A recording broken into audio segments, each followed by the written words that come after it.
First thing you notice is the atmosphere, the quality of the tables and the chairs. As I came through, they said, "Oh, we got to give you a tour of the place." You know, they showed me around. Whenever you have several details like that, it starts to add up and just creates a better experience. This place is absolutely gorgeous. I think they did wonderful with the design and everything. It's just very comfortable. As a server, I'm going to handle all of your needs: food, snacks, coffee. If you bring your own alcohol, we will be here to serve you guys. It's brand new, as you can see, and I like chargers on the table. That's new for me.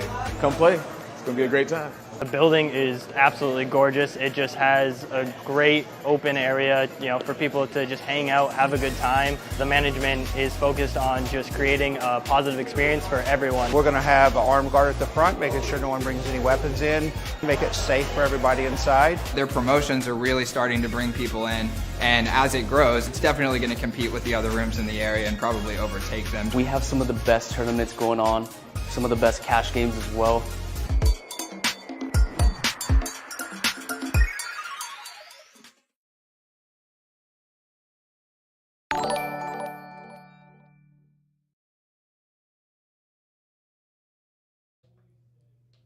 Hello, everybody. Again, welcome back. We are here coming off of the break at the Poker House of Dallas and none other than Dynamic Dallas, Texas. It is the inaugural $250,000 free roll day 1E. My name is Craig. We have Jason from fabulous Las Vegas and Uptown Smokey Brown in the booth for you. What's up? Obviously, we're getting ready to start on the level again, so Jason, when you've had a chance to come off a break, I know typically in the big $1 million plus buy-in tournaments, you have a lunch break or you have a dinner break after a particular level. What is your approach? Do you have a chance where, if you're staying at the hotel, do you have a chance? Do you try to go take a nap? Or do you try to get something to eat? Maybe go just away from people to be able to breathe? If I'm playing a long tournament series, I like to stay in the hotel where I'm playing because I like to go back to my room, just kind of. When you're playing a full day of a tournament, your head feels like mashed potatoes at the end of the day. You're thinking about hands. So much is going through your head. You're paying attention to mannerisms and people's energy and just trying to get reads on people. So a lot's going through your head. And you like to wind down. You like to be have a spot to just relax. Definitely those dinner breaks are pretty key in those long multi-day tournaments, especially. Okay, so I want to know this as he considers himself the greatest of all time when it comes to No Limit Hold'em. Have you had a poker brat / Phil Hellmuth run in a tournament, in a cash game ever, and how is he? I've played Phil heads up in Chinese poker. I've played him in tournaments, and we have spat heads a little bit together.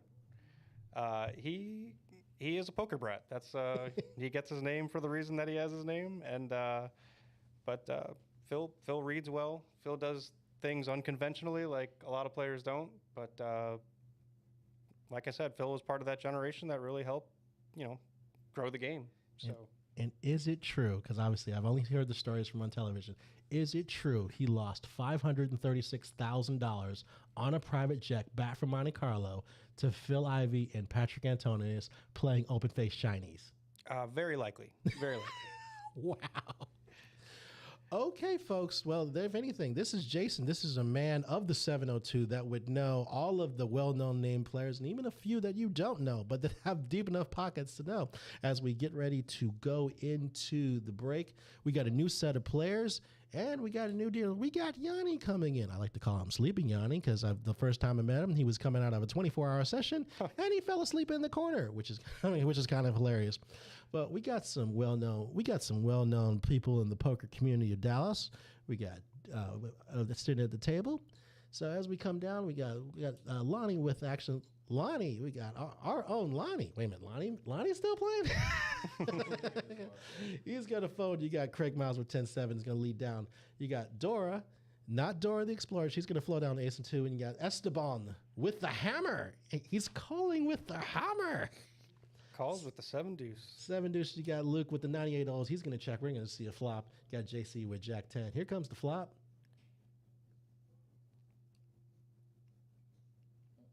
or not. It's coming soon. Come on, Yanni. Here we go. The flop comes Queen 10 deuce all spades. Or not. Okay, it comes 10 deuce king with 2 spades. So you got Esteban with bottom pair, Luke with a spade draw. Yeah, I think right here Eric is showing Yanni. I don't know how much he's dealt on the live stream, but if you're not careful with the burn, it will pick it up as the flop. So they had to back that out. That's why you see the cards being a little different there. That makes sense. Indeed. Thank you for that, Smokey. Now we got 10 deuce king with 2 spades. You got JC with top pair, Esteban with bottom player, and you got Luke with just a dry 9 high. They're going to check through a thing. They're going to check through with that, and then they're going to fold through to a bet from from a bet from JC. Oh, yeah. They're just going to fold through with that. So. Yeah, that makes sense. It's pretty exciting for everyone out there. If anything, it's like I think this is one of the things I appreciated about this room, aside from the fact that they designed everything as you walk in. The lines are clean. The area that that everyone that put into it, they made it safe and comfortable to want to play. Trust me, I've known. I think Smokey and I can attest to it. We have seen players that have literally pulled 24-hour sessions minus a bathroom and a shower. And if we had one in here, they would probably use it and come back and play. In my early 20s, you would see me sitting for 3 days straight at a poker table all the time. You're kidding. I'm like, what is your longest session? You know the very long session that Phil Locke had, we tried to play 7 days straight at Bellagio? You're kidding. I played the first 3.5 days of that. 3.5 days straight. We played 10-20 no limit hold'em at the Bellagio. Did you end up profiting after that? I ended up profiting. Don't remember the exact result for Phil, but I remember him thinking he had brain damage by the end of it. I'm like, was he with Jennifer Tilly at this time? Because I could only imagine. This was, I believe, before Jennifer Tilly. Before Jennifer Tilly. It was. I was pretty young, but it was quite a while ago. Wow. I like my longest is like 16 hours. But as we come down, we got a raise with ace 5, and we have Ross Carroll with Kojak. We got King Jack. Oh, he's gonna move it all in. Moving in from the big blind. And Dora's gonna lay it down. Yep. Yeah, it's a pretty good shove. He's got the full deck. Yeah, I want to give Ross a shout out. He's one of the managers over at Shuffle. I don't know if you know that, Craig. Oh. Shout out to those guys. They got a good room over there. If you haven't been there, check that out. I also want you to keep an eye on seat number 3. That's Luke Palmer. He is all the way from San Angelo. He's a really, really good player, so expect him to make some moves and keep an eye on him. Cool. Believe me, Smokey, I do know about Ross quite right, because if anything, the reason why I'm here is because you stole me from him. You didn't hear that, Ross. Moving right along. But if anything, it's like if with the tournament atmosphere, you have a lot of regular players that play a lot of the mixed games, and trust me, for what I can see, between 2, 4, 5, and 5 cards with all the mixed games, to have a chance to play in a tournament like this without having to leave the state, it's kind of amazing. Sure. Action now. We got Craig Miles got 6 folds. We got JC with King 10. He's gonna make the call for 1200. Dora with the Persian carpet ride 9-7. She's gonna fold. Esteban's got Queen 8 suited. In the cutoff, he's gonna make it 4,000 to go. I like it. We got Luke on the button with 8-4. He's gonna lay this down.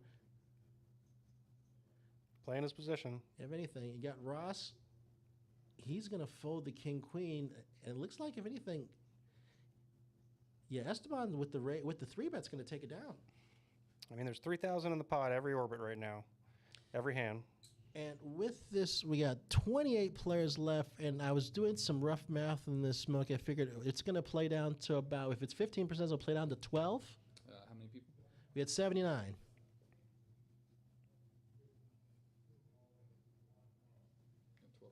That's going to play down to 12 players, folks. Pretty exciting.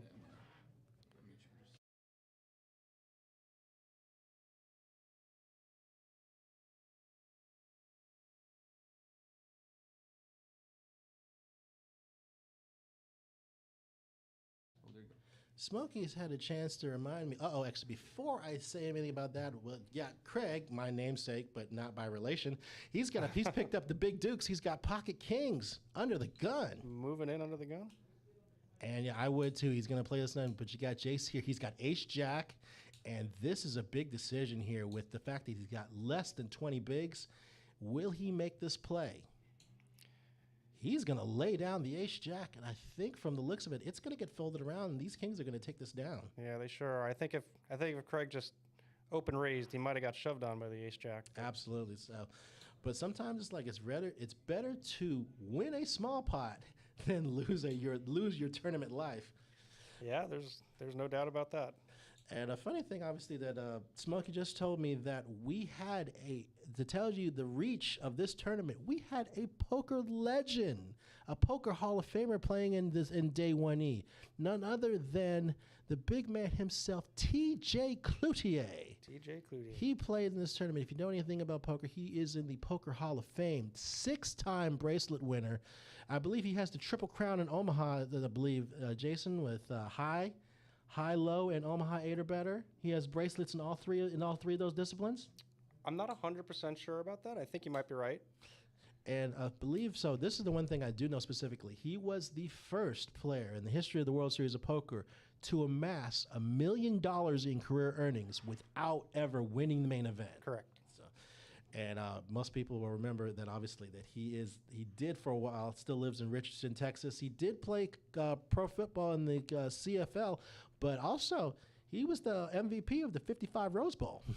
Really? I didn't know about that either. Yeah, TJ is a big, obviously, you've seen his hands. He's a big one, obviously. Oh, yeah. Big man, big hands, I believe. And also, when we mentioned about Scotty, he made that final table that when Scotty won the main event. Yes, that's right.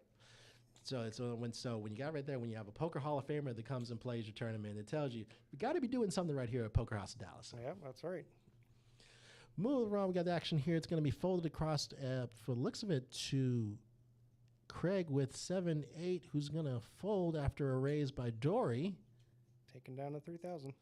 Hey, sometimes you need that to be able to stay in the tournament. Absolutely. Closer and closer it gets down to 12, the more important every pot is. Absolutely.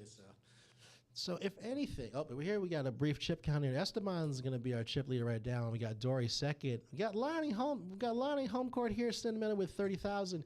Got JC with 15.7, which is going to be, I think, at the danger level with 6 and 12 and 12 bigs. That in my side, that's less than really with the 2,400 big blind. That's less than 7 bigs. Yeah, I mean big blinds are important.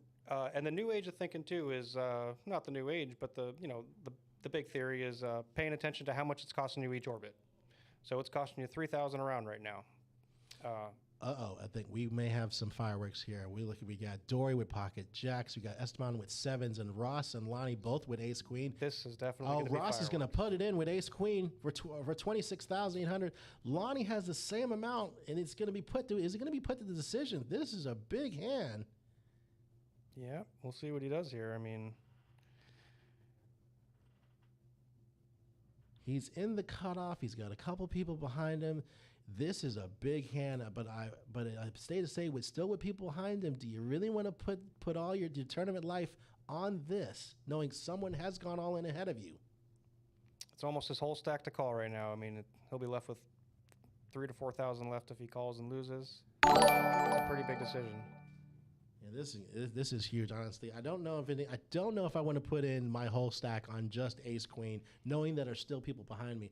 And we can see this honestly, that with Dory with the pocket jacks, Esteban with 7s, one of them will make this call, if not both. I think Esteban may make this call, and Dory might shove. Yeah, if Dory continues with the hand, it's likely that they're going to go ahead and shove it all in on top to isolate and try to get the 7s to fold and get Esteban out of there. And I think you've been in this situation more times than most people can count. What would you do? Oof. Yeah, that's real hard to say without being at the table. I mean, you get a real good feel of the gameplay and everything and at the table, but when you're put in a tough spot like this, there's a lot of things to consider. So at this point with his stack, it's pretty tough to continue. He makes the discipline fold. I think he lays that's it down. I think it's the right fold right there with ace queen. Overall. I agree, because now It's going to fold across. Now it's going to get back to Dory with the jacks. Would you call her? Would you raise the isolate? I think she's. Oh, there we go. She's going to raise all in to isolate this. That's the move. That's the move to make right there. Now, will Esteban lay down the 7? Yep, he's going to lay it down. So it's going to be the traditional race. You got the pocket pair versus 2 overcards. We got an ace and a queen dead. We got all the jacks live. Oh, but he hits a queen. Where did the queen of hearts come from? Wow. It hits the wow. Ross hits the case 2 queens, but Dory can take a jack to take him out. Nope. It's a king. It's gonna hold. Wow. That is crazy. Ross hits the case 2 queens. I guarantee he's letting him know that he mucked the other 2 ace queen. And Lonnie's sitting there going, really? Did this really just happen? Yep. I would be chopping this pot, or at least chopping up her money. But sometimes you got to make, sometimes big aces are not as good as what they seem. Ace king, ace queen, ace jack. Trust me, I've been in that position. I know you have, where you get a chance, you see these big cards, but when you get to a point, you get put to a decision. Is it really, 9 times out of 10, you think, is it really worth that risk? Are you really just to kind of throw the Hail Mary and just shove it all in? Or do you try to just wait it out? Those are the real questions you got to ask yourself. I mean, you want to be the person putting the pressure on with whatever hand you got. So if you got the 2 overs, you want to be the one putting the pressure on. I mean, you don't necessarily want to ever have to be in a spot where you have to call off with ace queen in that spot. Oh, yeah. Because he had nothing invested. So I mean, there are more than enough nicknames for ace queen. I know. Here it's like I've heard the parking lot, the whip, WHIP, worst hand in poker. Right. I call it, and most people don't. Well, you will detest this because you live out in Vegas. I call it poison ivy. poison ivy works. Poison ivy, because the fact of the matter is that, at least for what I see, one of my favorite players, Phil Ivey, has gone out of his 9 WPT final tables. 4 of those times he went out holding ace queen. So I was like, that's poison ivy. The time that Chris Moneymaker took him out. Oh, Nines against ace queen. 9s against ace queen, and he flops trip He queens. got the queen, queen.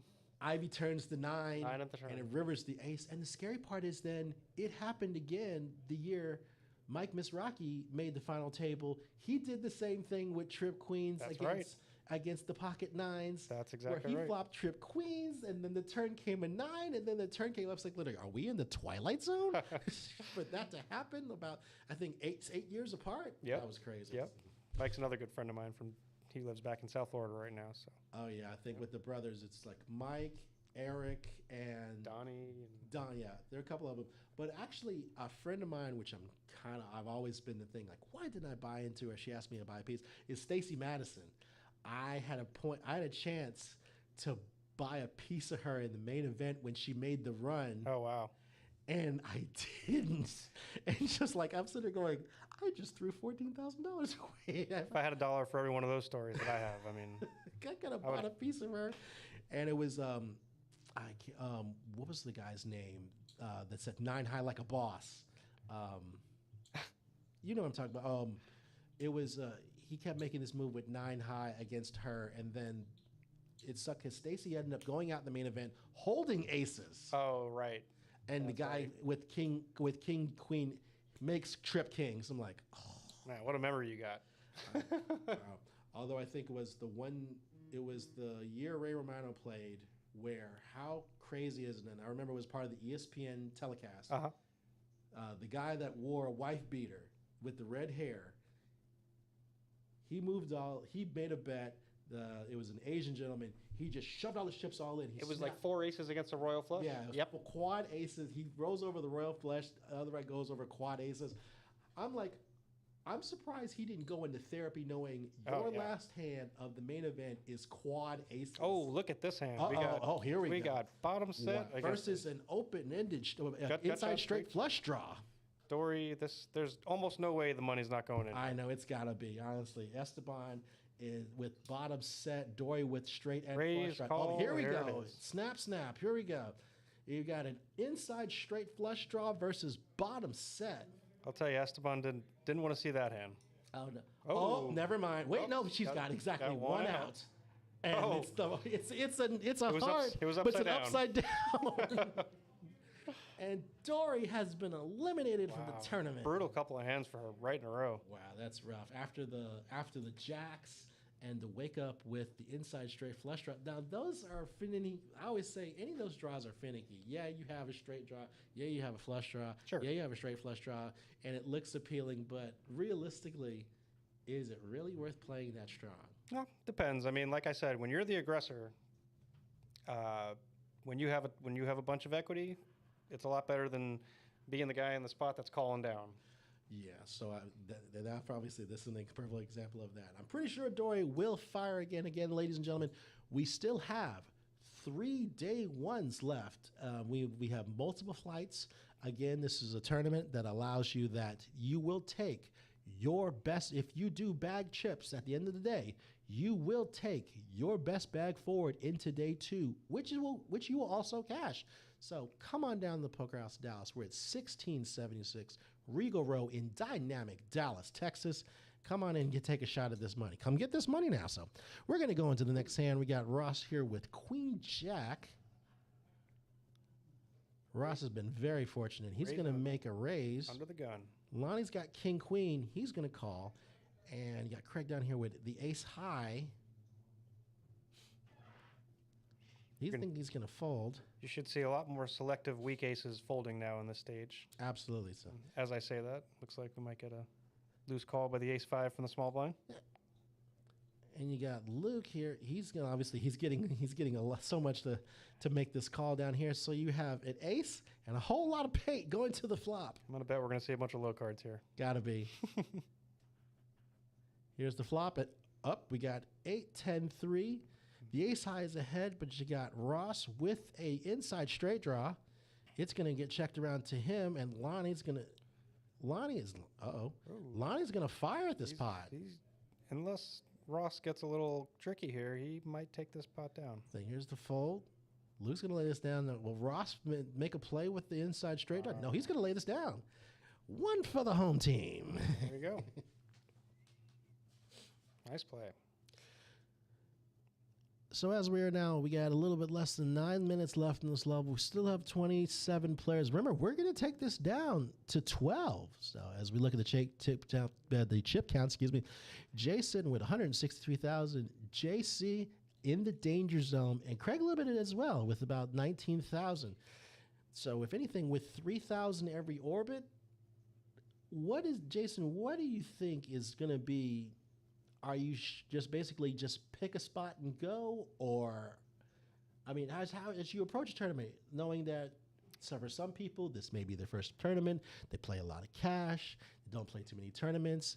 If it's a point of whether or not to try to basically fold your way to day 2, right, or to try to accumulate chip, if you're not a big tournament player, you seem like you've had a chance to be in all 3 facets of it. Sure. Online, when it was available, cash games, and tournaments. Sure. What do you think, for those that may have not played in a lot of tournaments, would be the best suggestion going forward if you haven't played a lot and in a situation where if you are a member or even just had played tournaments and you've come to the location, what is your suggestion going forward in this mindset, knowing you may be a short stack, but you know it's going to be a min cash if you did get to day 2?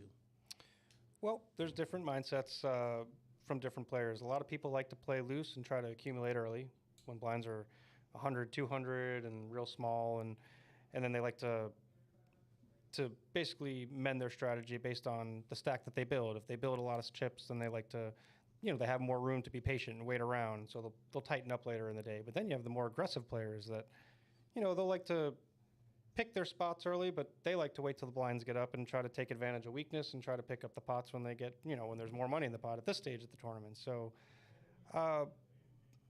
it's really like everyone's got a different tournament style, that's for sure. And that's kind of the beauty of the game too, is people adjust based on their own style.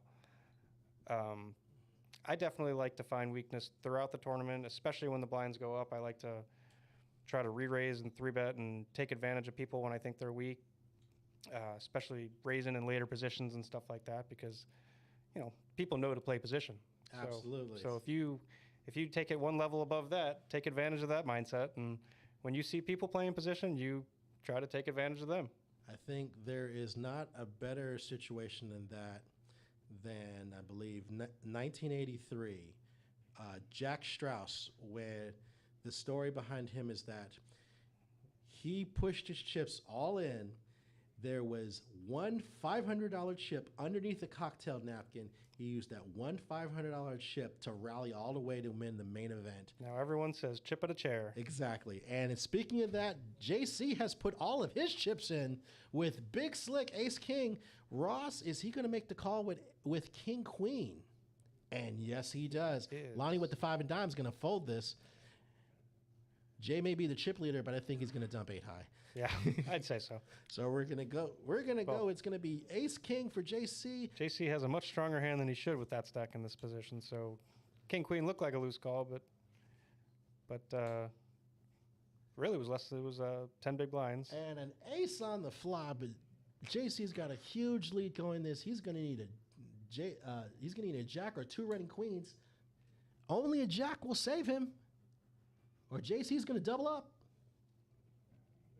Nope. Doesn't look like a jack. And it looks like JC is going to double through with Ace King, which is a rarity that it actually holds up. That's funny. Everyone else at the table sighing because they all want people to get knocked out at this point. They're all sweating the bubble. Oh, yeah. So knowing we got 25 players, ladies and gentlemen, we need half of these players to go down before everybody can bag up and can claim a ticket to day 2. But now with that double up, JC's sitting in the middle of the stack. Craig's still underneath 20,000. Come on, Craig. These Craigs need to stick together, even though I don't know if I'm going to play this event or not. I told myself I was going to try to play tomorrow only, and I told a lot of people that I work with that, hey, you all might want to be here tomorrow. I don't play a lot. I work here, and I like to be here, but I don't play a lot. I had semi-retired for a good month, and then not a good month, for a good while. Sure. And then I got to Vegas. That came out of That's funny.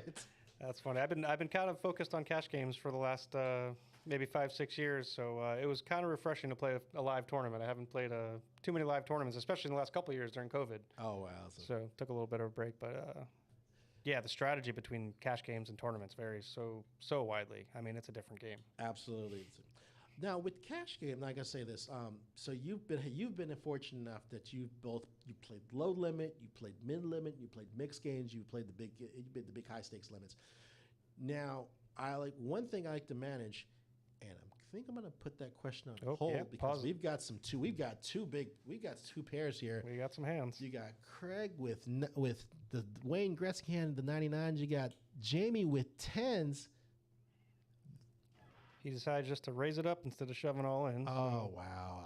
I don't know about that now, but I think he's going to play a little bit cautious. He is the short stack. He has a little bit over, 12 or 13 bigs. Well, if Jamie puts them all in the big blind, he's going to have a pretty tough decision here. Absolutely. It's like, do you really make that play with 9s? No, I mean, you're only going to get a pocket pair once every 17 hands.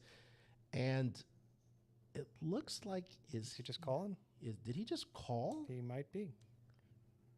Oh, no, there's a 3-bet. Yep. He's going to raise up 60. And it's an amount just enough to be able to go, well, if you're going to play this hand, do you just call off knowing you're going to have about 10K left to see a flop, or to try to hit your set, or do you want to just try to rip it in now and take this pocket pair and go with it? That's a pretty good play by Jamie. It kind of makes. Oh, was he just flat calling that? Wow. He's gonna call 3,700. I mean, he's gonna leave himself back with about 13,000. But if the right flop, if it's a low flop, which it's not, this could save him. Because the flop comes King 8-7, 2 clubs. Even though he's sitting with the 9 of clubs, there is an overcard. The board texture shows there is a number of straight draws here. Jamie puts them all in. Here we go. Yeah, there it is. Now it's go. It's no or go, and I think he's gonna have to lay this down. Yeah, I think the decision should have been made pre-flop. If he was going to go in, I think he should have gone with it all the way pre-flop. But now it's like you got an overcard, you got two clubs. The board texture shows straight out. He laid it down. Too many boards are going to be too tough to continue on if you just call. So absolutely. And not a lot of information, but it's tough. You get in a lot of tough spots in tournaments. So the stacks are very close and the stacks are short. So decisions are a lot more difficult than cash games. People would be pretty loose in cash games. Oh, I don't. Oh, here the chips fly with that. Okay. So on that note, with cash games, biggest win in a cash game session. I will say over 6 figures. Wow. Same as my biggest losing. So we'll say 6 figures. So we'll just leave it that number that it's at 100,000, and we won't say any more of that. But when you walk away knowing that your profit could buy a German automobile with cash, or in the same thing, you just realize, wow, I just lost what I could have bought a house with. I think the biggest skill is, as long as you're bankrolled for the game and you have enough to be playing, and even if it's that much money, it's all relative. If you have the money to be playing in the game, you try to just disassociate the money from the chips, and you're playing a game with chips. And as a poker player, when you win in the long run, then you kind of have a good feel of the ups and downs of the games and the swings, and you recognize it, and you stop thinking about winning and losing cars and houses. And up here. Oh wait, Oh, we Craig's gotta- AC Deuce's decided to go all in with we got Jamie. Yeah, I doubt No, he was going to call yeah, it that was- Jack 6, but that is essential. Every time he makes this move, he's picking up 4,000 in much needed chips. So to make this move with only a dry ace, maybe a pocket pair, you kind of, it's kind of one of those things where you're playing Russian roulette with it, because you can make that move, Sure. but so much. Yep. Well, at this stage, you're going to have to make them a lot more often with those stacks. And even then, it's like I like to say, you can agree with this, is that your range opens up severely, where, I mean, it could be Sure. it could be a dry ace. Oh, yeah. It could be a suited king. Ace deuce offsuit, like we just saw. It could be suited connectors for all we know. It's you kind of have to take a feel against everything else. So Blinds are up to 8 and 16 with a 1600 ante, so we got 4K in the pot now 4K pre-flop. every round. Wow, that's and We got 2 queens. oh wow, we got 2 queens. there. Esteban picking up some hands now. Wow, I mean, it's one of those things. That's the other thing. If you're picking up hands, that's a lot of people, the misconception about cards. It's like if you're picking up hands, you look like a superstar. Sure. But if Oh, you're yeah. not picking up hands, you look like the guy that you should be playing 3-6 limit. Right. That's right. But you got Ross with a suited 8. He's going to fold. Lonnie's going to lay down this Jack 8. Jamie's got 6 for it. He's got to let that go. And but Craig with the suited 8 is Nope. again, not this time. You Think got he's- JC with the 98 O's. It's going to take it down. And then all of a sudden, just like that, 4K into Esteban stack. Add another 4,000. That's how you chip up. Now, the funny part is that when I was mentioning about the run by Jack Strauss in '83, people don't realize is that when they got down to 2 tables and he had made this run, people were so worried about not getting to the final table that he folded. So he took the mindset of being super aggressive. Oh, yeah. And pretty much raised every hand for an hour. And he accumulated so many blinds that he went from a mid-stack with the 18 players to chip leader. Absolutely. And nowadays, you see that mentality a lot more often, especially with the higher level players. I mean, people love taking advantage of weakness when you get closer to the money, when you get down to the bubble, when you get down to the final table. Whereas, that was just a up-and-coming concept back in 15 years ago or so. You say probably since the game has not been as conservative as it used to be. Where Sure.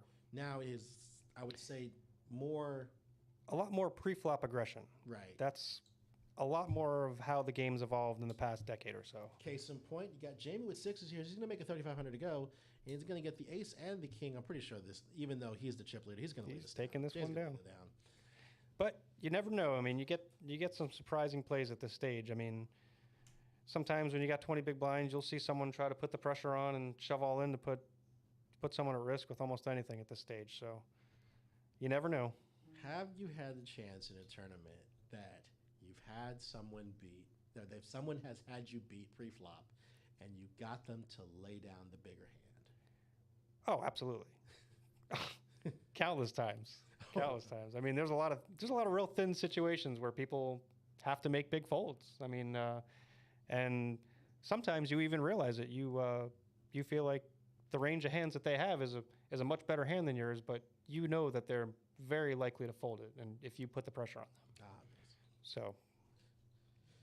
All right, so we got Bob back in the box again for the live stream here. Forgive his forehead. I told him he needed to shave all the way.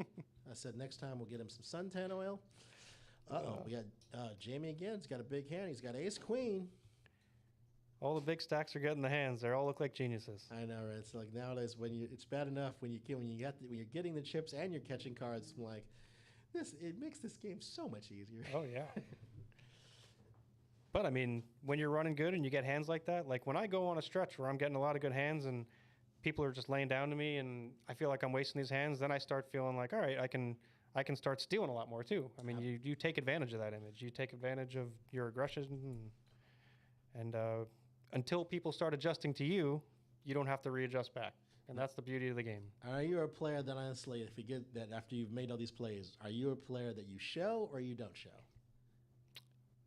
It's mixed. Like last night, I had a hand towards the end of the night where a guy folded 2 10s to me on the river, and I had king high. And I showed him my 10. I had king 10. I missed a straight draw, and I like to mess with people's minds in those spots,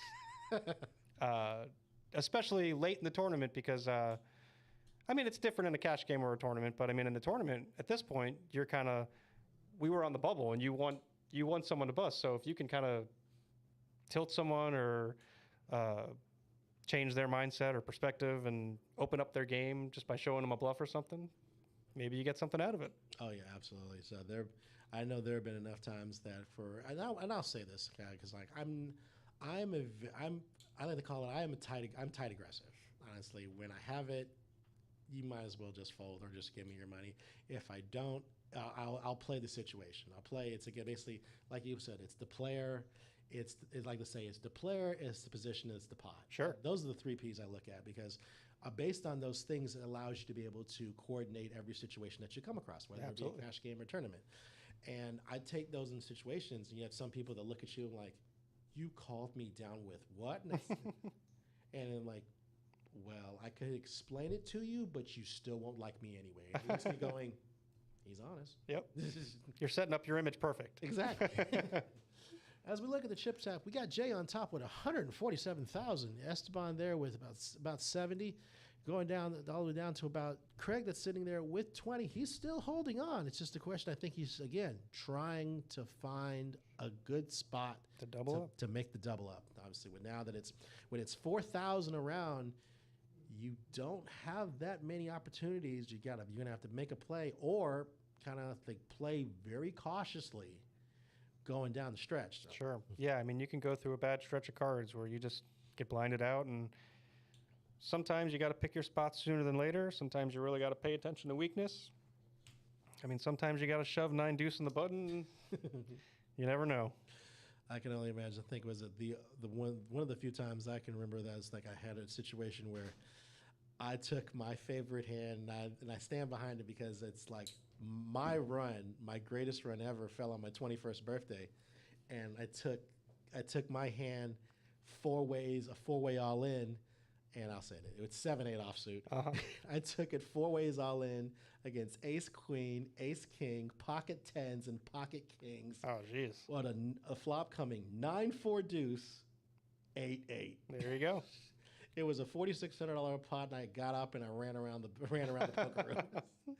Needless to say, all those gentlemen didn't quite like me that well. That I took all of their money and then won with 8 highs. Yeah, that's gonna throw some people on tilt. That's for sure. Absolutely, so.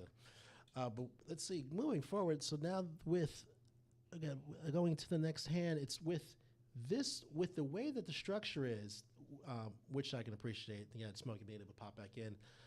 Smokey, when you took the structure with this long format, how do you feel that your average tournament player or even your experienced tournament player will be able to take to it going into day 2 and into day 3? Well, we obviously wanted to provide a ton of value for the player in this thing. Most rebuys or free rolls are turbos, if you will, 15-minute blinds. You're going to start with 5K and chips. The blinds are going to double every 15 minutes, so you don't get a lot of play. We may have given too much value, as there hasn't been a lot of rebuys, if I'm being honest. But everybody's starting with a 5K starting stack. We wanted them to be able to play and splash around a little bit.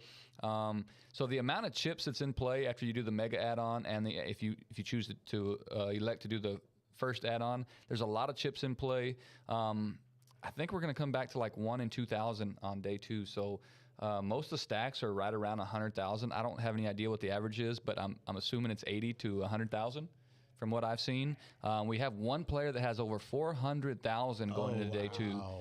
The second biggest is just over 200. So he's accumulated a ton of chips. But hopefully the players have liked the free roll. They've gotten a ton of value. Obviously, it's free. Any value is good. But the blind started at 1 and 1, and then they went to 1 and 1 with the big blind ante. And as you can tell here, we've been playing. What time is it now?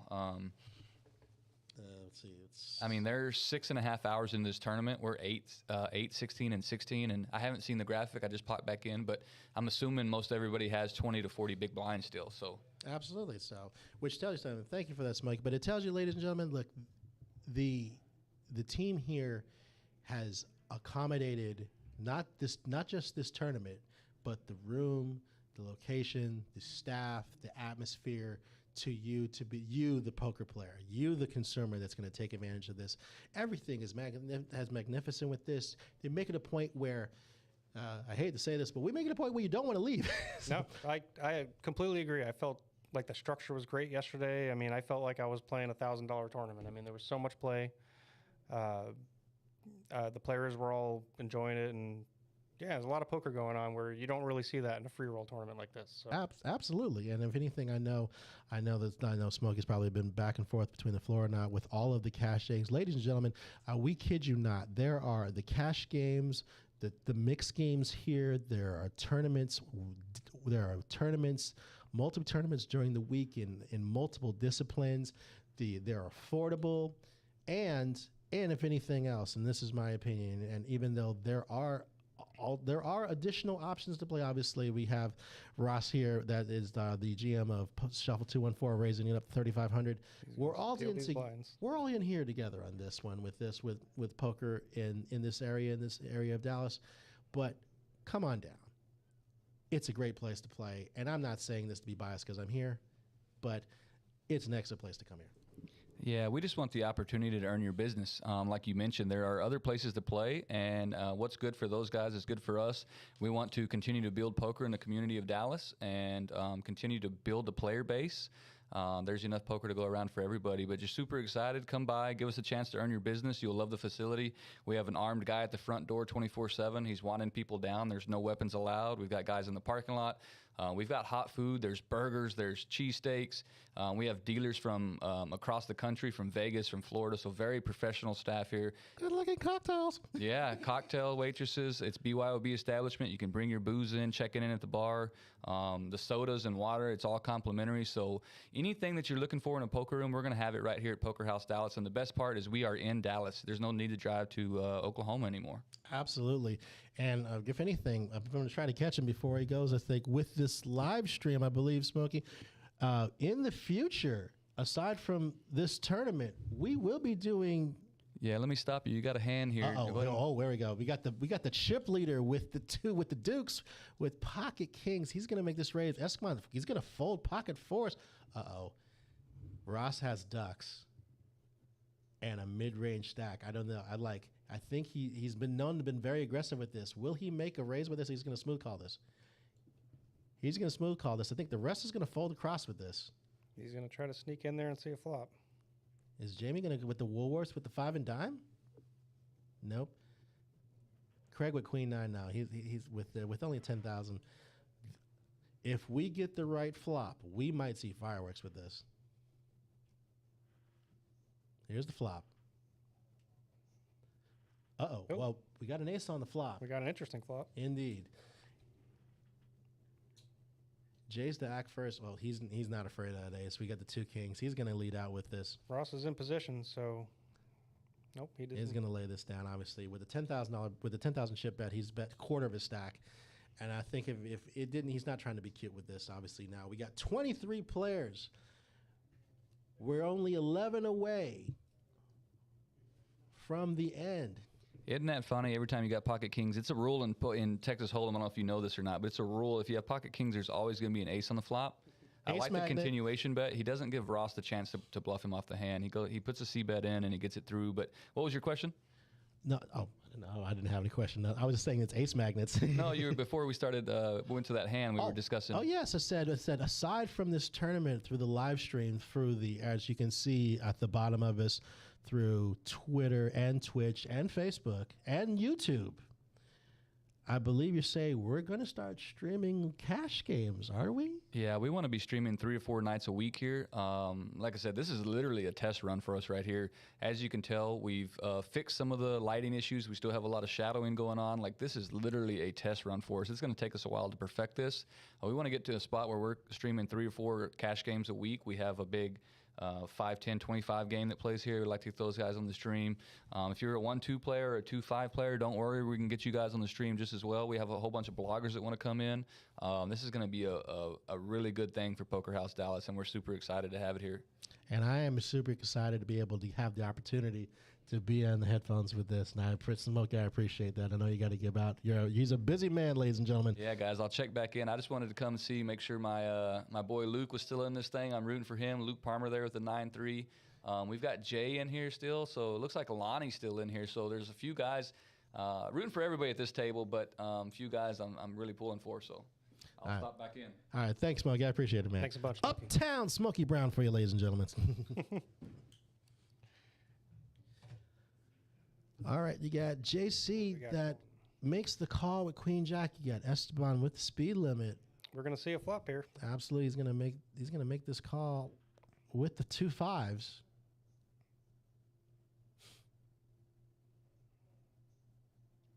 Luke with the 9-3. He's gotta let that go. Or did he? I think we might be seeing a 4-way flop here. Nope, he did fold. Okay. We're 3-way flop. Flop comes down. Ace, king, 6, 2 spades. JC checks the straight draw. Esteban checks his fine. Jamie's got top pair.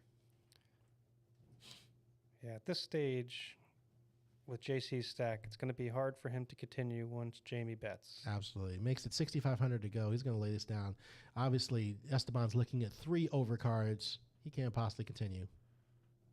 Or can he? No, he's going to lay that down. Pretty much for what I've seen, there hasn't been a lot of people getting out of hands. I think obviously we have everything running. They know that we're at 24 players that we are literally, once half of these players go, they're going to get to day 2. They're going to get a cash. I think honestly, I think it's kind of going to go. You run into that area where you got 1/3 of the people that are just trying to survive to get the min cash. You got 1/3 of the people that's trying to get up into the top stacks, and then you got the chip leaders that's just trying to accumulate. Yeah, I'll tell you, when you have a nice stack at this stage of the tournament, and you have, 80% of the field just playing as tight as possible, trying to play ABC and make day 2, you really get to take advantage of a lot of things with a big stack at this point. I don't doubt that. I mean, you've been in these situations before.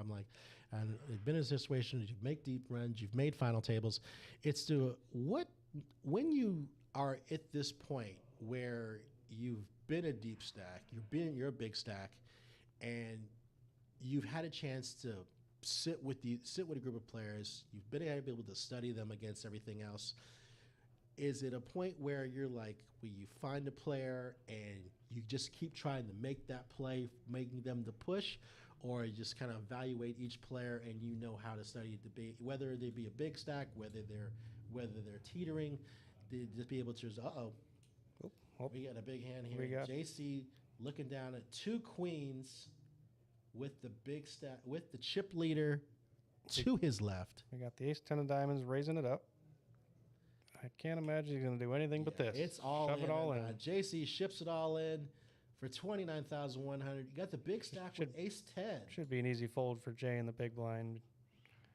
But does Lonnie with the suited ace 10 make the call? We ran into the situation before where he didn't call down the ace queen and he would have won a big pot. It's gonna cost him nearly 75% of his stack to make this call, though. Oh yeah, it's a real tough call to make, especially at this stage. Once you're, what? He makes the call. Here we go, ladies and gentlemen. It's gonna be pocket queens for JC. It's gonna be ace 10 of diamonds for Lonnie.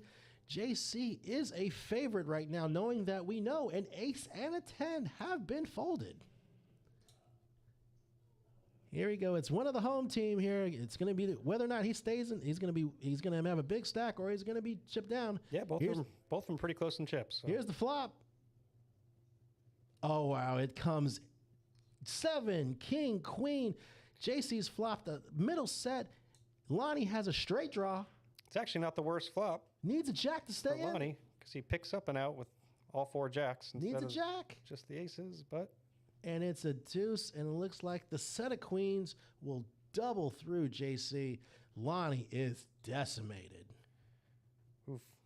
Wow, with 22 players to go and 10 away from the end, 10 away at the end of day one, and you're sitting with less than 3,200, with less than 2 big blinds. What do you do, Jason? With 2 big blinds, we got 2 real short stacks at the table right now, so they're hanging on, and I promise you, the other players at the table are all rooting not for him. So now a situation where he's in late position now, but he's got 3,200. I mean, it's one of those things where, well, we got one move. Yeah, absolutely. We have one move exactly.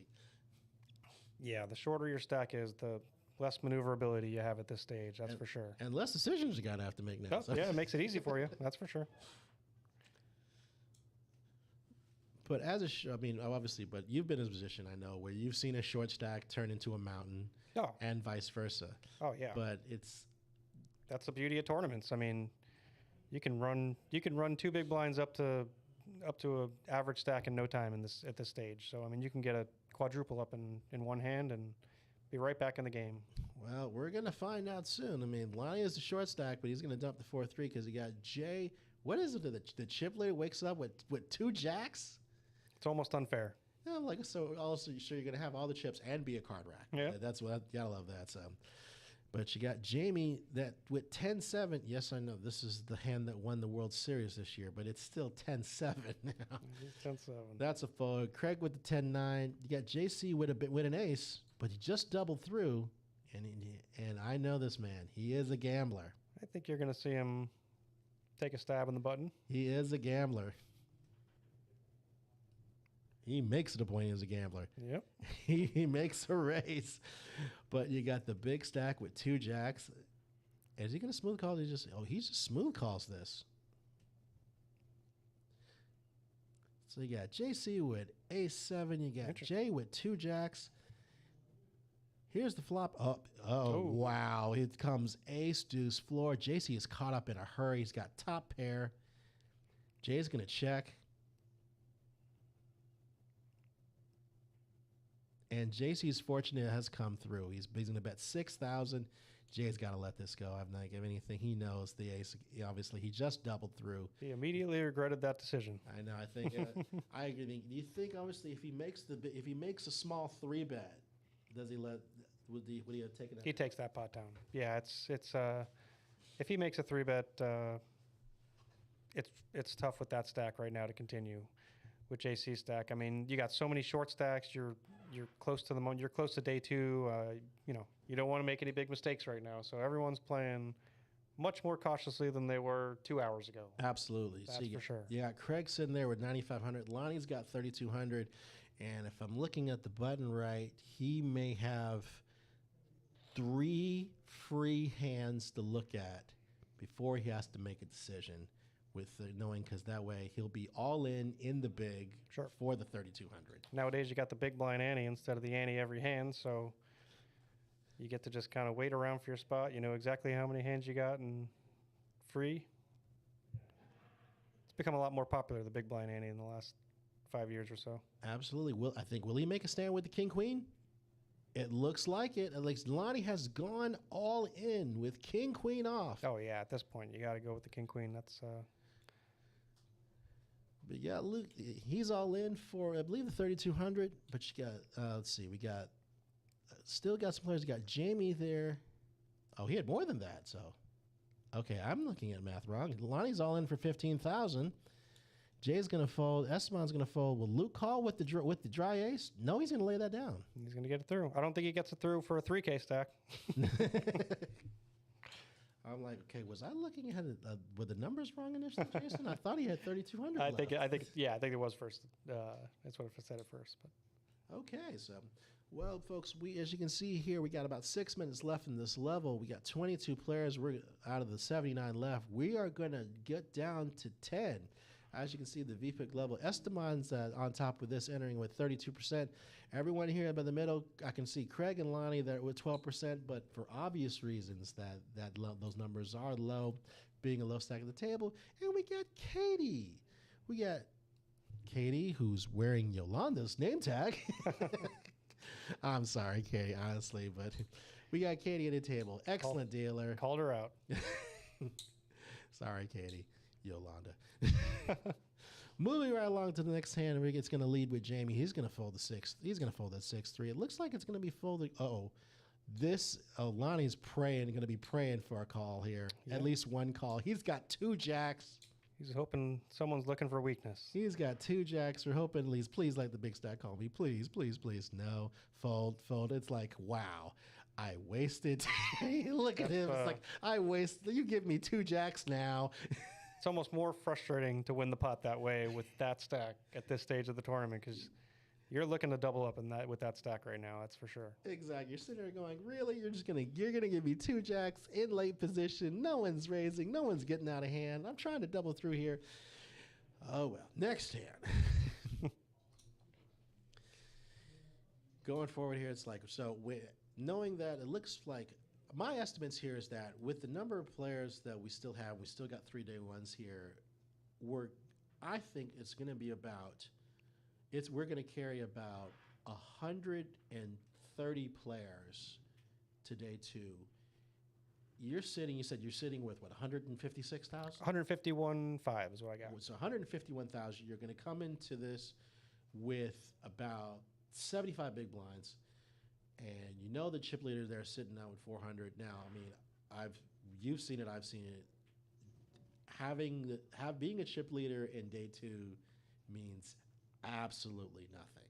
Well, it depends on your table, because sometimes you get a table of players that are, still in the same mindset where they're just trying to be patient and wait it out and playing ABC, and then. You get a lot more advantages with the big stack to take advantage of. This is true. I agree with that. When we cross-reference that against the first moment in poker when it comes to mind, and the same way I've had a chance to meet Scotty, I had a brief chance to meet Jamie Gold. Oh, I ran a poker game in Miami, and Jamie Gold was a regular in my game. So I played a lot of cash games with him.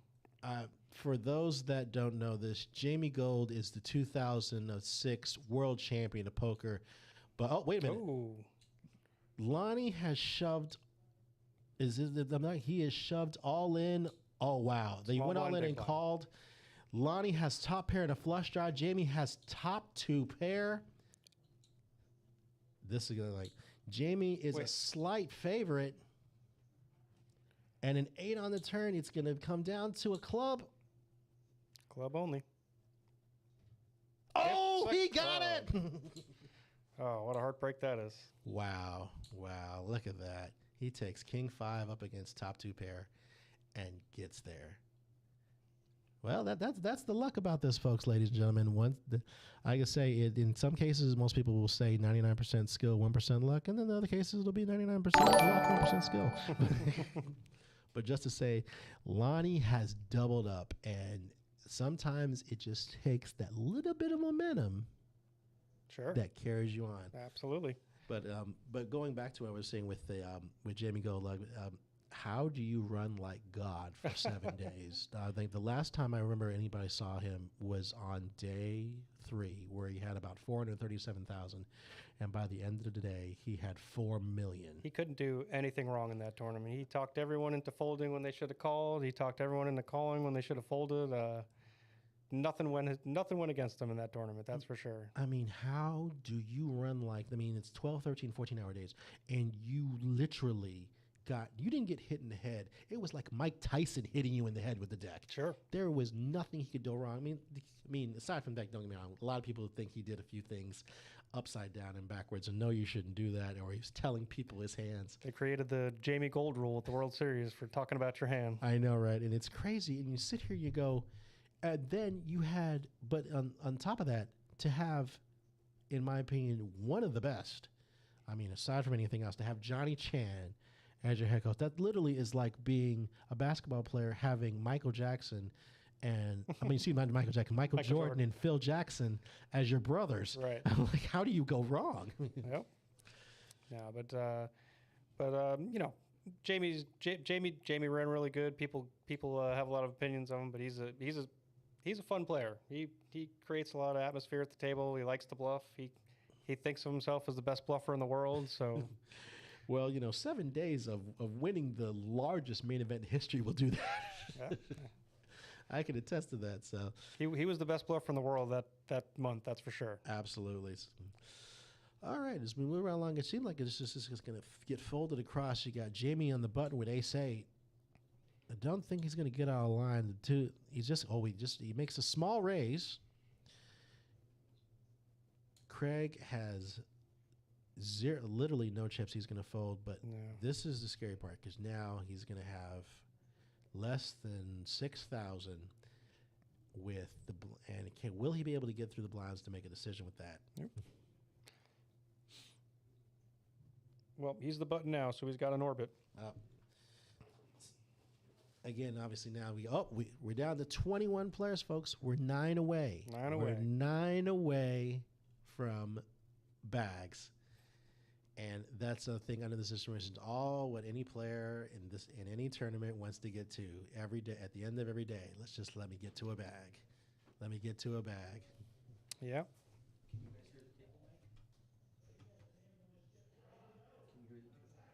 What? Can you hear them?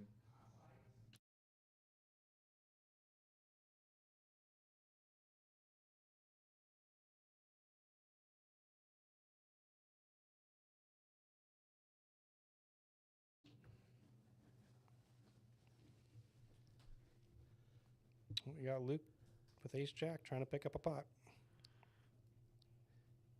Got JC with 10-7. He's going to lay this down. Jay with the suited jack. He's going to lay it down. Luke's going to pick this pot up. You have everyone playing pretty ABC at this point. Absolutely. It's like no one's making any real drastic moves. I think they're just everyone's just kind of just trying to pick up at least solid hands. Solid hands to be in position.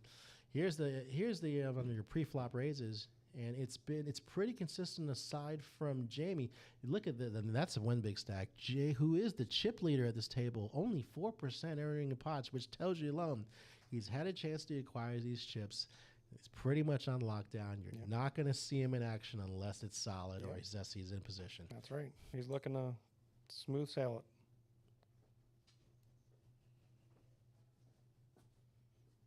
Moving down, we got Luke there with ace-4. He's going to lay this down. Lauren's got a 6-5 off. Jamie's got queen-10.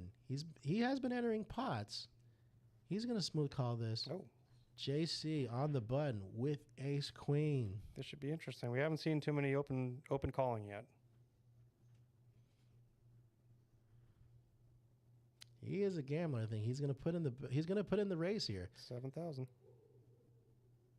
Or is it 8,000? Oh, 7. You're right. It makes it 7,000. Back to Jamie. Between the two of them, they're sitting with about even stacks. Up, he's going to lay this down. Yep. It's funny. Power position. It's funny. It's like, Jason, ever since the double up, it's something about momentum. Ever since when you get that double up, it's like that confidence momentum rolls through. I'll tell you what, the cards don't help. The cards don't hurt either. Oh yeah, that's the bonus. Oh, absolutely. For those that are watching, watching with the stream, we're gonna the black chips are 100. The purple chips are 500, the yellow chips are 1,000, and those really pretty pink chips, those are the big ones. Those are the 5,000 chips. Those are 5,000. Those are the ones you're hunting for. Absolutely. That's why you can see with our chip leader, he's got a nice big stack of them over there between those arms. That's intimidating too when you got a stack of pink chips. Absolutely. Yeah, Jay's going to lay down the 7-8. Yeah, Jay's going to fold on the Jack Deuce on the button. Going to get down to the battle of the blinds. Got Esteban with the 10-4 suited. He's going to try to take advantage of this to make Smike a raise. Yep. Look here at Queen 5. Yeah, he's just going to let this go. It's a good raise. Hey, if you can scoop up 2K any way you can. That's right. Again, folks, we are up.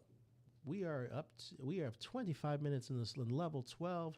We've got 21 players. We're going to get down to 12 here until we get the bag. We got Jay still sitting with 143,000. JC was 74.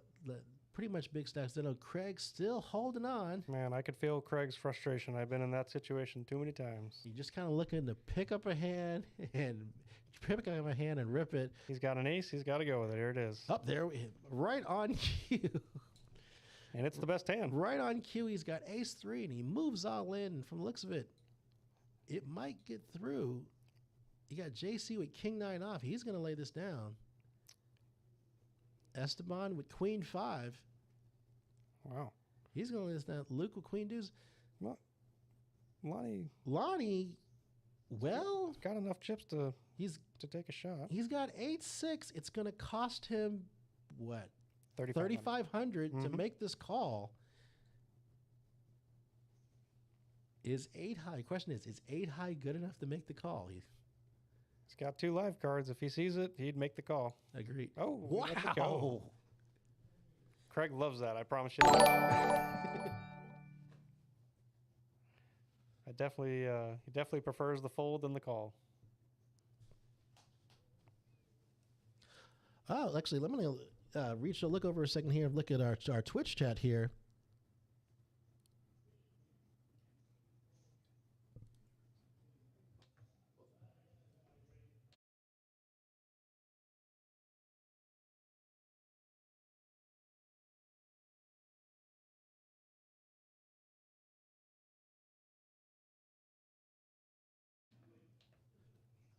Okay, looking over our Twitch chat, we got Adam Skaggs here. Check it out. Hold up one sec. Craig. Oh, hold on a sec. Oh, wow, look at this. Craig found more than one ace. That is the most beautiful thing to see as a short stack. Waking up with pocket aces. Now, the only hope if you can get a caller.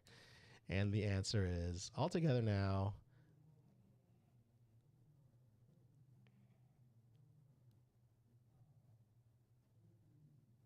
Please call, please call, please call. He's asking, please call, please call, please call. He's sitting going, I have 10-5. He's like, really? That time he wanted the call. I promise you that. He really wanted to call. It wouldn't matter what other two call. It could have been, a 6 and a crackerjack prize. He's gonna want to make. What's that call? Well, I mean, he went from 2 big blinds. He took down the blinds twice, and a double up the next hand or so would put him right back in this game. I know. He'd sit him about tournaments. 30,000. You get a chance to be able to just hang on. I mean, really, I think like Smokey said, they've created a structure that there's enough play. The blinds are not ridiculous, even in the lower levels. Where in this situation, case in point, sure, someone that's had less than 3 big blinds. Yep, he's still alive. Oh yeah. But we got some big hands here. We got Luke that's sitting with ace jack. We got Jamie with pocket jacks. Luke's gonna. Wow, Luke's laid down the ace jack. Well, here we go. After Jay raises 5,000, Jamie looking at 2 jacks. And just smooth calls. Smooth call. That's wow. Craig's got to lay down. Even though I know you're getting good equity, you're calling 3 to win. Yeah, calling 3 to possibly win 17. I don't know, but you just doubled through. Are you really going to rip it in with Queen 9? Nah, I think he's going to wait. But I am a bit surprised at the flat call by Jamie here. I know it's obviously we've seen this before with the jacks. So we got jacks against ace 4, and it's also the chip lead, and they're perfect right on cue. It comes ace 8 10 2 clubs. Deja vu. Jay takes an immediate lead, and I'm almost at the continuation bet is coming, and there it is.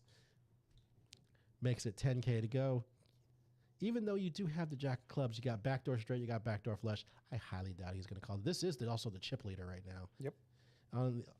I would not want to try to mess with this right now, especially when you have a decent stack that you could theoretically still be able to play through to try to carry into day 2. Sure. Jamie's got a very dangerous stack. He loses a pot and he's in much worse shape. So these decisions are all real crucial at this point.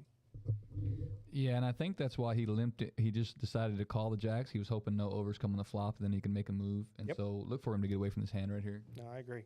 Absolutely. Obviously, there's not going to be a point. Obviously, you understand. There's the board texture. Yeah, he's going to lay that down. And don't forget, Luke did fold ace jack, so Luke folded the best hand right there. Yep. That tells you right there. Thank you, Smokey. It's Uptown Smokey Brown again. 20 players, folks. Got 8 to go. 8 away. 8 away from a bag. Man, this is what you wait for all day long.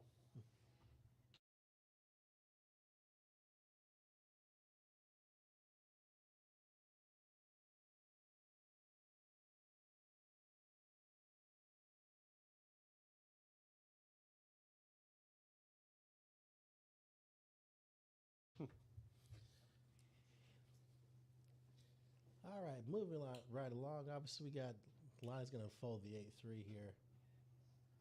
Oh. James got 6-5. He's been pretty cautious. After everything, he's going to lay that down and get it. Oh, this is bad. Oh, here we go, bad folks. timing for Craig's Craig. got king 7. He's laying it down, and JC's got ace king. Almost, he's going to look at the ace and immediately call. But once he sees the king, it's going to be immediately 3, 2, 1, go. Boom. Here we Last go. off. Here we go. We've got ace king. We got big slick with for JC. We got king 7 off for Craig. Craig needs help, but I mean, if he can get lucky here, he's. The flop comes down 9-10 deuce. No help to Craig. He's going to need a 7 or 2 running cards to make a straight. The deuce, like only a 7 will keep Craig in this tournament. Here's the river, and goodbye, Craig. It is a king, but kings and deuces and the ace kicker is going to play. He made a valiant effort with that short stack, but I think he tried to take a stand and he ran into a bigger kings. I think it's the right move anyway. You got to shove the king high with that stack in the small blind against one opponent. So, absolutely, pretty unlucky how that worked out. Well, hopefully Craig will make another run of this. But again, ladies and gentlemen, remember we still have 3 day ones coming up left. We're going to have 8 flights. We got 3 day ones left. You can come on down to Poker House Dallas. If you are a member, you have an entry. That's the beauty part. It's no joke when they say free roll. They mean free roll. $250,000 is available. Obviously, we don't have any other definitive numbers, but once we get into day 2, you'll be able to know what kind of money is available. So you should come down and take your shot now. We got JC sitting looking at Kojak. He's got king jack. He's going to raise Jay with pocket 6s. This could get interesting. We got 2 big stacks. He's going to smooth call this. I don't think there's any reason for either of them to get 2 out of line pre-flop right now with these hands and stacks. Exactly. Oh, look at this. Jay has flopped a full house. Let's see how JC decides to proceed. Oh, we're going to check. If any paint hits this board, look out. Oh, he's going to lead out. He bets 5,000 into a 14K pot. That's a third of the pot about. Now, JC's got 2 overcards. Now, my question is, do you think he's just posturing? No, I think with the stack, he doesn't want to get 2 out of line. I doubt he's going to check call here. I probably would have elected to take 1 card off with Jay, but he also doesn't know how weak his hand is. So, I mean, you can. Oh, and he shows it. Wow, he shows the 6 is full. Oh, wow, look at relief is like as he prays to the poker gods. Yeah. Thank you. Thanks for no king is what he's thinking.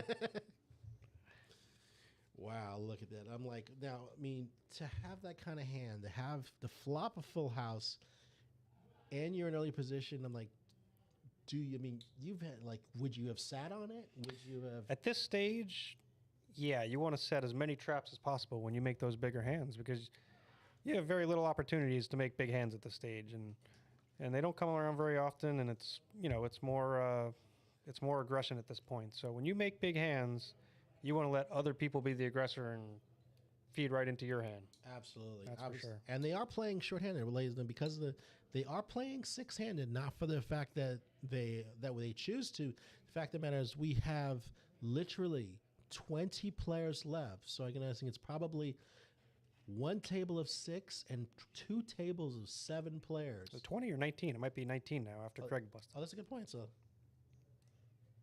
either 19, either 8. Oh, 19. Yeah, good call, Jason. That says 18 over there. Oh, that's it. Yeah, 19 left. 19. It's like sorry about that. Jason was looking at something else, and it's like, but it is like we got 19 players left. We are 7 players from a bag. One more to bust, and then we combine the 2 tables. Oh, then it gets serious, folks. Yeah. Yeah, we had about 4 or 5 bust outs around. We played down to 14 last night, and then we went from maybe 22 to 18 or 17 pretty quick, and man, from 17 down to 14 was like 3 hours long. It was crazy. Wow. That's what it felt like, at least. We got 2 ace queens in the mix here. Oh, wow. We got JC in the cutoff with ace queen. He's a very aggressive player, I know from seeing him in the cash games, but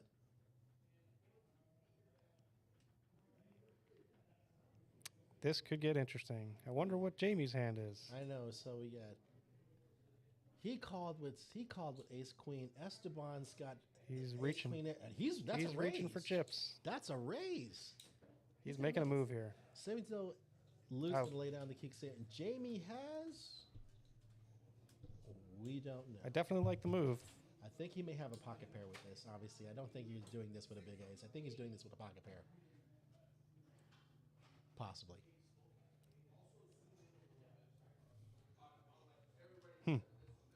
Hey. Well, we'll never know, but You never know, and we'll see how JC proceeds here. JC with ace queen. I know he doesn't want to get too out of line. But I've seen JC. He is a gambler. He is. I've seen him make some crazy calls in the cash game. He may try to defend the ace queen on this one, knowing that he has position on him. Nope. Wow! Wow! He lays it down.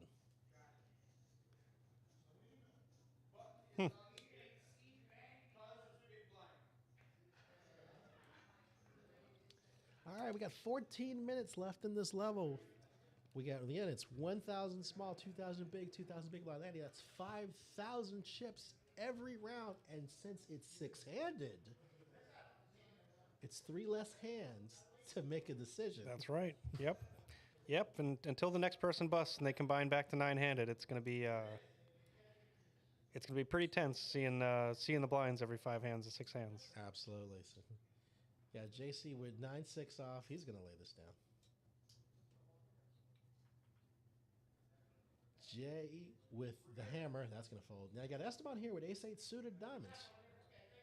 You know, on the button. He's definitely going to take a shot in the button. Going to make that button raise, obviously, with position. He's going to make it 6,200 to go. Luke's going to fold. Lonnie's got a suited connector. And he's going to lay this one down. Yep. I think if he had a little more chips, he would have liked to have defended, but... As they say, you're right, Jason. Chips are power. Yep. Average stack is 70,000 at this point, so...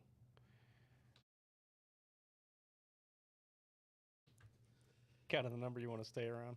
Absolutely.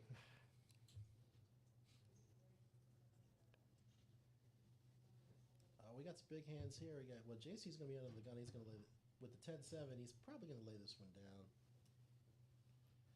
Jay with San Francisco 49er. You know, Esteban's got ace-jack in the cutoff.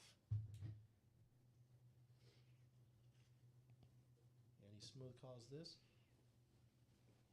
Let's see how Jamie decides to play this from the big blind with ace-queen.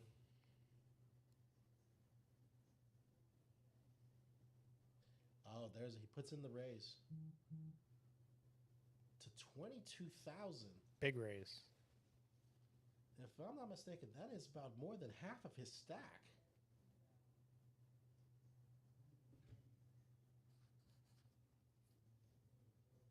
Yep. Well, he gets the laydown. Little too aggressive. Yeah. But I think he's happy with it. Absolutely. I think the one thing is just trying to take down the pot. Absolutely. 19 players, ladies and gentlemen. We've got a little less than 12 minutes in this level.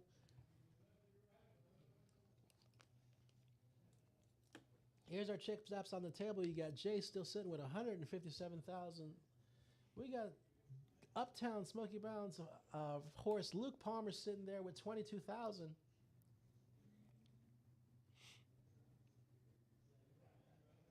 going to the next hand here.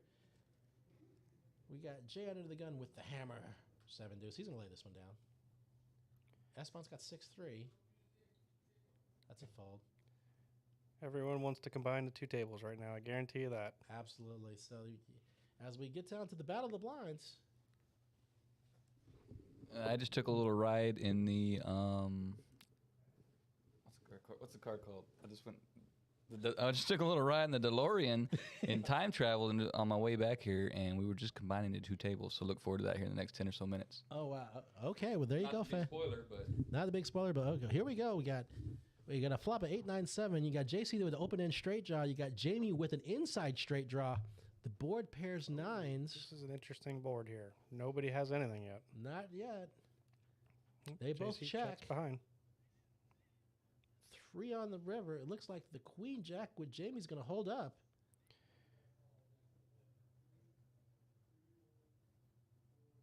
If Jamie checks, then you might see JC take a big shot at this pot. I think so. Honestly, it's in the position now. He's going to look at. Jamie's going to realize that but Jamie realizes, look, that JC is a defender, so he's going to call this down and everything. So it's either sacrifice the pot, and I think he's going to go ahead and surrender the pot. But JC, I think, is going to try to see if he can get a bet out of this. No, he's talking. Which, you know what they say about a poker player when he opens his mouth? He's probably lying. He's thinking about it, that's for sure. He wants to see. He's trying to figure out if I can make any kind of play with Nope, this. he checks Nope, it back. he just checks it down. Now he has instant regret. Should have made a play at this pot. Should have made a play. But the queen jack high is going to take this pot. It's really tough in that spot when it's when you're risking a big percentage of your stack to make a bluff at this stage. True. So close to the money. Absolutely, but it's one of those things you got to look at the board texture. There's straight draws. There's a pair. Sure. And you're looking at this where you're looking at quiz queen high really good on this board. All right.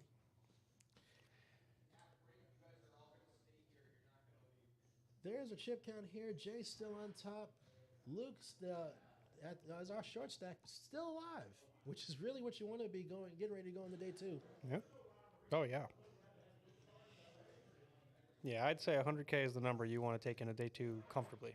That's for sure. I think you said with 1 and 2 blinds possibly. With 50 bigs, that's more. I think more than enough play going into day 2. That's plenty of play. Yeah.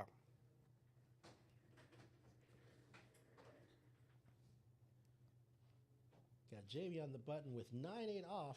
He's going to make the call. Ooh. JC with 7-3.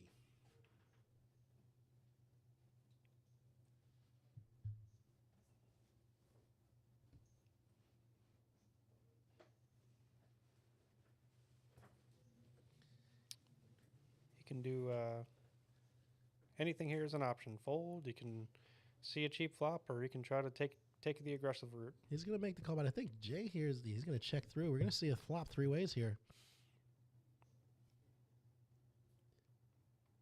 Flop comes 10-5 deuce. No help to any player. King high still best.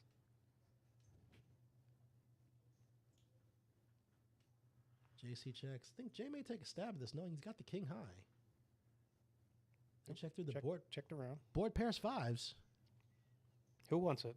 Anybody want it? No.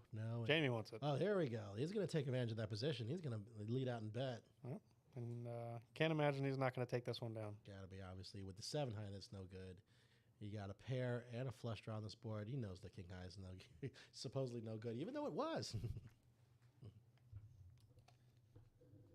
Oh, there we go. We're just as the time machine said, we're down to 18. Oh, wow. 18, folks. That means we are 6 away from a bag. Here's the chip counts going into the break. Jay's still sitting there as our chip leader, 153,000. We got Luke Palmer there with the short stack, just about 22,000.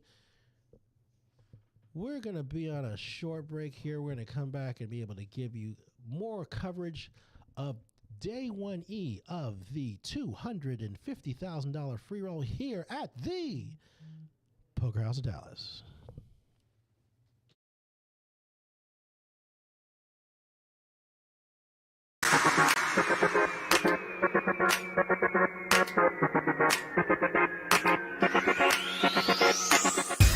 First thing you notice is the atmosphere, the quality of the tables and the chairs. As I came through, they said, oh, we got to give you a tour of the place. You know, they showed me around. Whenever you have several details like that, it starts to add up and just creates a better experience. This place is absolutely gorgeous. I think they did wonderful with the design and everything. It's just very comfortable. As a server, I am going to handle all of your needs, food, snacks, coffee. If you bring your own alcohol, we will be here to serve you guys. It's brand new, as you can see, and I like charges on the table. That's new for me.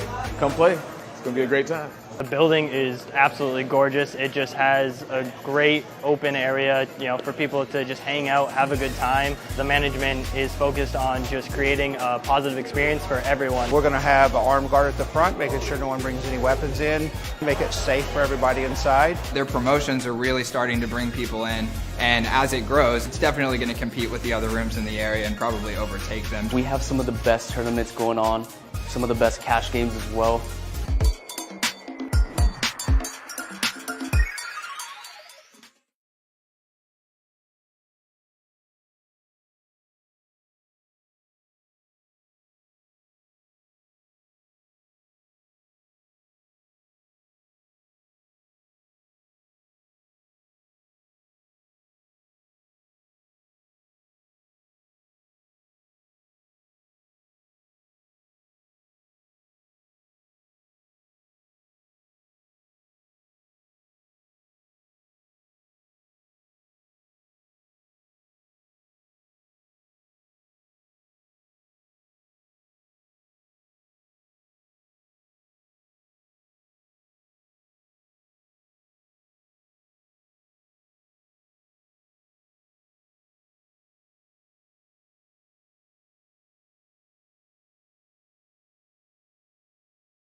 All right, Craig, and you will see here that we have the camera out. We're fine-tuning the camera still, work in progress here, so put a little zoom in some, try to fix the exposure on a few, but still just a minute or two away here from we see Katie shuffling up, so we are almost back to live action, down to 2 tables, 18 remaining, 9 players at each table.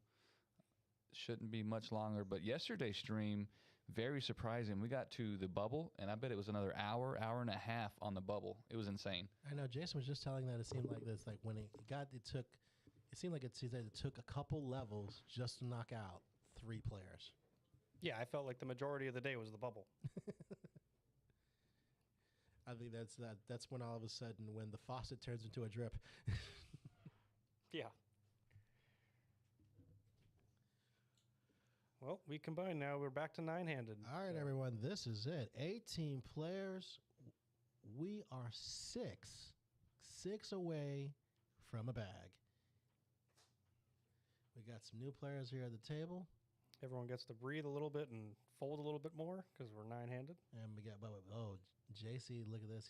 He's got the double bow derricks. He's got pocket 10s. He's picking up some hands today, that's for sure. There you go. There's the raise. It's again, I think it's a little bit of momentum after that double up. It's no doubt. Momentum. Momentum is the thing. Yeah. Yeah, he goes by Cuz. I know his real name, but he prefers to go by Cuz. But he's going to call this with Queen 8. Ooh. Here's the flop. Ace 9 6 rainbow. Going to check it over to JC. He's going to check. 3 in the turn. He knows that's no good, obviously. I can see JC. Oh, he checks this through. 9 on the river. Let's see if Cuz wants to take a stab. I don't know that this is going to be a good time. I think, yeah, it's like with that smaller bet, I think he's just going to pay him off. He bets 2,000. Yeah, he's going to pay this off, obviously. I mean, even though you have 10s and you're looking at, yeah, you got to pay this off. He's sitting going, you got me. He's thinking, I might as well try. Just in case he had maybe the queen 10 or something. If anything, or 7-8 or some kind of combination, or maybe even 7s. But yeah, I mean, it's one of those things where you're looking it down to 2,000 into 19. Yeah. I mean, let's see. You're only getting, seems like, what, 600 to 1. That's what it feels like. All right, folks, we got a new updated chip count for you from here. You got Jay still with the chip lead here at the feature table here. We got some new players here at the table again. A couple of them that were initially on the stream.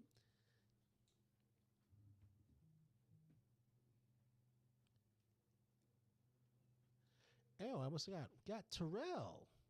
No, folks, that is not James Harden. No, it is one of our fabulous dealers here at the Poker House Dallas, Terrell. I believe Terrell is from Louisiana, and he does do a bit of playing between here and out in Louisiana. He's told me, you need to come out to Louisiana and play. I said, I can't make it out there that much, man. It's got the Harden beard, though. There you go. We're going to have Luke under the gun here coming into this hand. Oh, we may have some action here. You got JR sitting with pocket sevens, Lonnie with nines, and Chuck with ace jack. He was on the stream earlier in this night where he was very aggressive in the position he was at. JR is going to call. Lonnie's going to call. This could be an interesting hand. James is getting the equity, and I think he's going to use that to his advantage. It looks like it's a raise. Yep. He's making this 12,000 to go. Chuck with ace jack just flings it out there with nothing. I think it's going to fold across.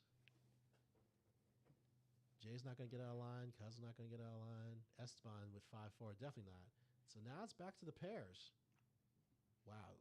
JR just releases sevens with no problem. He's here. Lonnie, does he make a move here? He's sitting there with pocket nines. It's been a long time coming. This just shows how important position is. Exactly. And the question is, are you going to put him on a big ace? Are you going to put him on a big pair? Are you going to take a stand with these nines?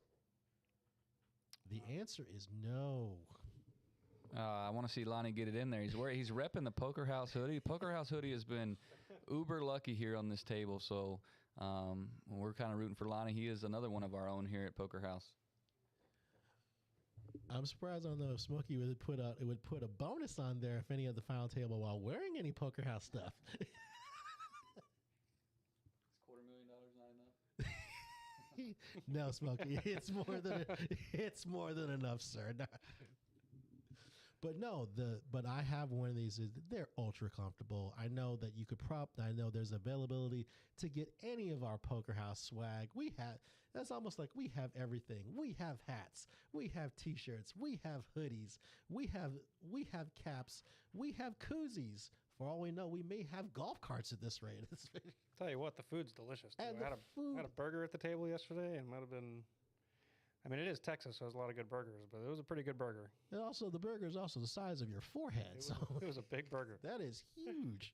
I know. I mean, the only reason why I ate through the burger in 1 minute and 43 seconds because I was starving, but that thing is huge, which tells you that, folks, with anything, if you can attest that a poker room actually has good food, what does this tell you? We're trying to invite you in. We're trying to keep you here. We want you to enjoy being here at the Poker House of Dallas. So when you get a chance, come on down. You get a chance, I'll probably deal for you. Smokey will be there to welcome you. Jason will be here to take some of your money. But that's what I'm here for. Drove down from Vegas for it. Absolutely. This man drove 1,097 miles to get to Dallas to come play here. You don't want to let him down. Come on down and play. Get a chance to tell you a few stories. I'll get a chance to deal to you. I can't promise you winning hands, but I promise that you will have a good time here. So absolutely. Moving right along, we go into a flop here, 3-handed. It looks like it's going to be the King Jack off that JC again. He's taking down another pot, sensing some weakness, and he shows them. But from the looks of it, it was the best hand the whole time. At this stage, this is a good time to show some bluffs because you want to throw people off their game when they're trying to make day two. Absolutely. So we're at less than 2 minutes in this level. Here are the chip counts with our table. We got Jay still on top. You got JC coming in the third. You got Lonnie and Luke still holding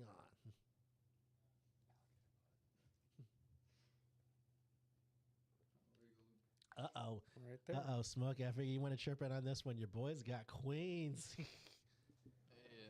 Yeah, he's got him in the small blind. There's not much going on here, so let's see. Expect it to probably fold around.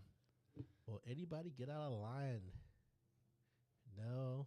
Chip leader's got 5 high. Cousins the 9-7. Esteban's got the 7-11 hand. Jack 7 on the button. Uh-oh. Yeah, lucky for Luke here. Standard tournament player, it folds around to the button. Any 2 cards good enough to raise into the blind. So lucky for Luke, he should pick up a few extra chips here. And here he goes, all in. He's all in for 17-9. I don't think Jared's going to call.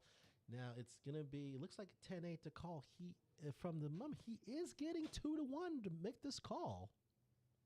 That's just like, for math reasons, he is getting the price to make the call.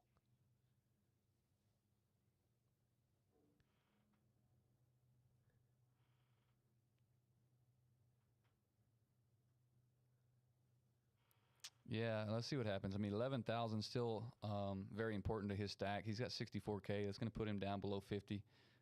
Looks like he is reaching for calling chips, but he may be trying to save face here. He just raised in the blinds. He might be wanting to, let him know that he didn't. If he snap folds here, then obviously he raised with garbage. Well, he calls here. That's a call. Here we go, folks. We got 2 queens for Luke. We got Jack 7 suited for Esteban.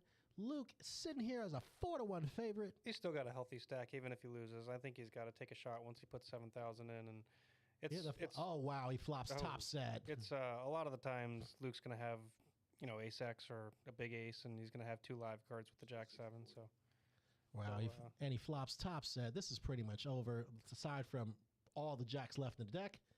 Yep, that's it. This is a wrap, folks, and it looks like Uptown Smokey Brown's friend is going to be able to double through here. Big double up. Oh, yeah. These are essential chips knowing we got 18 players left. Yep. That is a huge double up.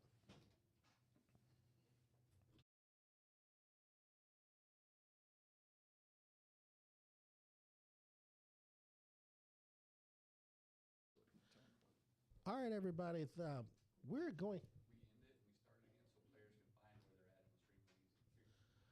Okay, folks, we're going to take a short break here, obviously, now we got with this level. But if anything, we still have more live action. We got 2 players left. Come on back. This is none other than the 250